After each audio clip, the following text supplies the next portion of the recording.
كان يا مكان، ومن القرن ال15 سنرحل معا إلى ذلك الزمان لنروي لكم قصة اللباس التقليدي الجزائري الذي كان يدعى آنذاك باسم الغليلة، والتي كانت ترتديه الطبقة الأرستقراطية من مدينة الجزائر، خاصة في المناسبات من الأعراس وحفلات الختان، والذي كان يعبر بدوره عن مدى النفوذ والعظمة السامية لنساء مدينة الجزائر.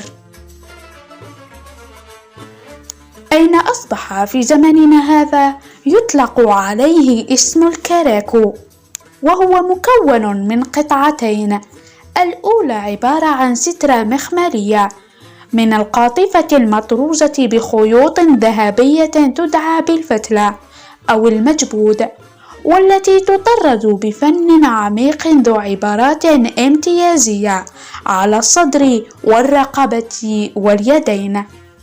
أما عن القطعة الثانية، وهي قطعة من قماش تصمم بطريقة أسهل وأخف من القماش الساتان، وهو بدوره ينقسم إلى شكلين، إما التنورة والتي يطلق عليها اسم سروال الشلقة، أو شكل سروال مدور. وهناك قطعة ثالثة توضع على الرأس وتدعى بالمحرمة الفتول، ذو لونين، الفضي أو الذهبي نسبة للون الكراكو، بالإضافة إلى تزيينه بجواهر من الخيط الروح ومشتقاته. وتضاف إليه قطعة من الحرير طويلة الحجم، والتي تسمى بالحايك، تضعه المرأة الجزائرية لتخفي ملامح الجذابة واحتراما إلى الرجل الشهم الجزائري.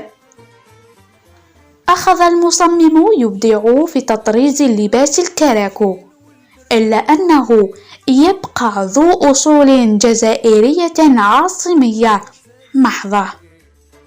كانت رحلتنا اليوم مع لباس التقليدي الجزائري الكراكو، نلتقي في رحلة أخرى مع لباس تقليدي جزائري أصيل. إلى ذلكم الحين أستودعكم الله.